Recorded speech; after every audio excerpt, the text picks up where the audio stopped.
where they first met, and the inside of Jean's wedding band is inscribed, "Not a nice guy."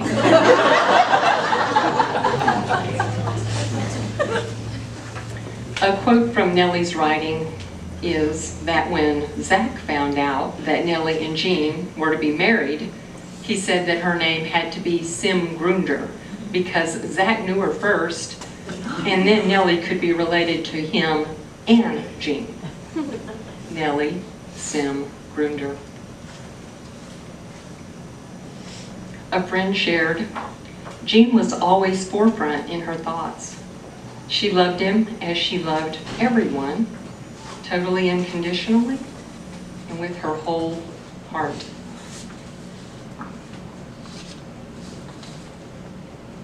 I had the pleasure of visiting with some of the family and friends and received numerous calls and messages sharing stories, and they always began with the simple things: fun and crazy times, small deeds with great meaning, and then they'd go on to deep and heartfelt memories. The things that were told again and again are the words, supportive. She had time for me, to meet my friends, to get to know them. She made an effort to get to know the special people in our lives. She was there to lend a hand, make introductions and connections, and encouraged paying it forward. Terms like peacemaker skills, life force, positive spiritual attitude were used. She not only drew you to her, she brought groups, shared a close family friend. Another quote that expresses my own and the experience of others is that Nellie was an amazing friend who was always there to help you in any way she could. You never had to ask. She was a true, very loyal friend. I don't think she ever met a stranger. I know she didn't. She greeted you each time she saw you with a big smile and a warm hug. She made you feel like you had completely made her day just by being in it. I loved just being around her. She always made me smile and feel good about life. She was a strong, compassionate, caring, and generous person, and I can't tell you how much I admire her and how much more I will miss her. Again, a quote from Nellie's gratitude journal. She wrote, "Today I offer gratitude for my many friends in 2 cities. Although challenging when I'm away from one group, I have great love for them. Each group brings a special meaning and richness to my life, and I hope I bring the same to theirs." Sarah tells of the first time Zach took her to meet his mom, and Nellie so thoughtfully and generously presented Sarah with a handmade glass pendant. Over time, Nellie planned trips to travel with Sarah for them to get to know one another, and Sarah says, "We never had a plan, or we never rushed. Getting lost was a good thing. It was all the small stuff that means so much." And when the self-proclaimed troublemakers, Zach and Sarah, knew they would be married, they called Nellie to tell her they had decided to elope to Vegas and be married by Elvis. Being one for dressing up and rituals, Nellie was inwardly disappointed.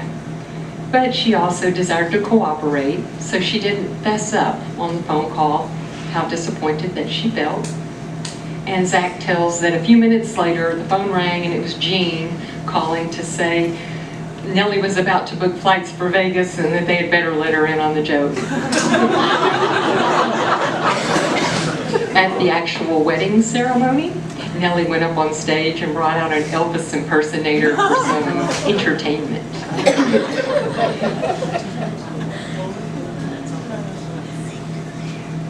Nellie was one to let you know she was thinking of you. She was supportive and willing to lend a helping hand.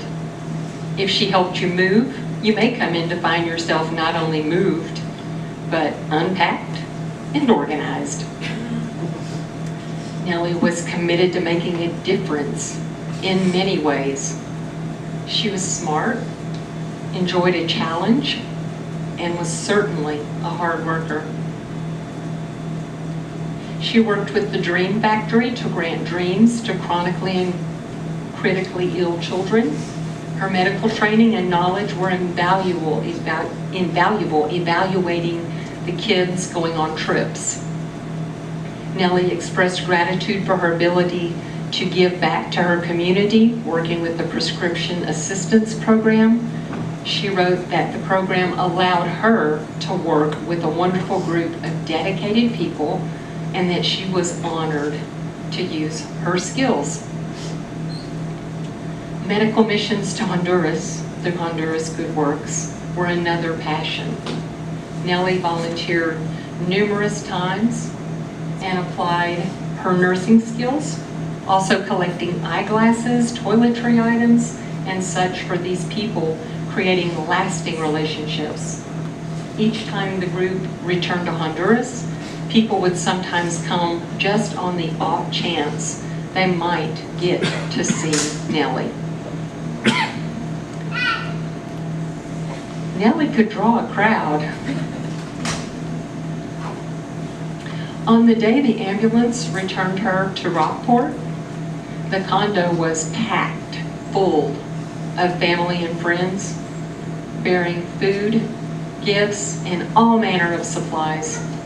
And through the dull roar, we heard a tiny, weak voice demanding attention as Nellie reminded us all.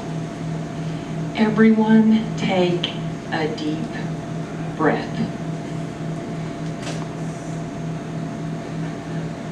Everyone take a deep breath.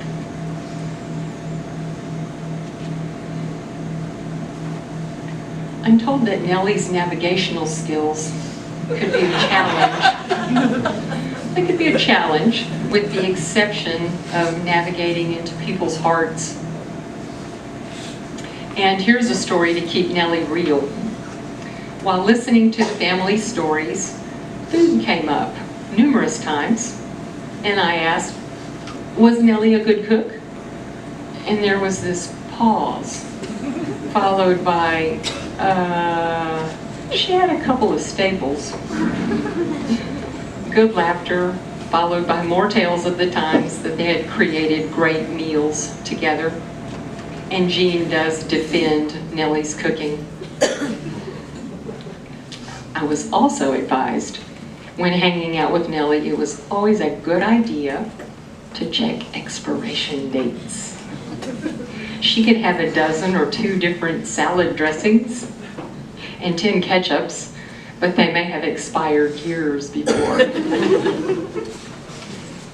My kind of girl.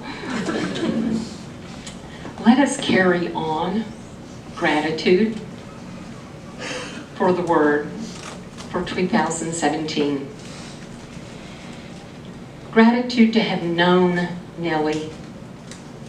Gratitude, she has reminded us how important it is to tell those you love that you love them and appreciate them. Gratitude that she so powerfully showed her love, and gratitude that we have gathered in her honor here today. When I think now of Nellie Symm-Gruender, a voice in my head says, I hope I live and die as well as she. We are grateful for Nellie, for her remarkable example of how to fully live life, Having known Nellie inspires me to be a better person. God bless her. God bless us all. The events of our life are intertwined. Nellie cared for us, and Nellie passed over in the loving care of her family and friends. Nellie has lived in our hearts and will live there forever. We will always love her.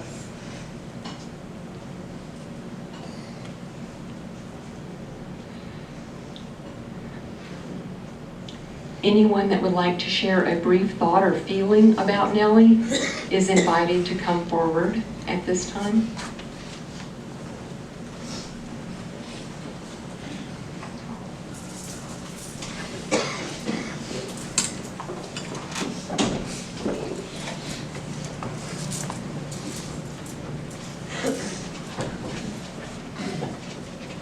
Dying is a hard act to follow. In case you're wondering why I'm in stocking feet, you see the black stuff, my shoes are falling apart and I didn't know it.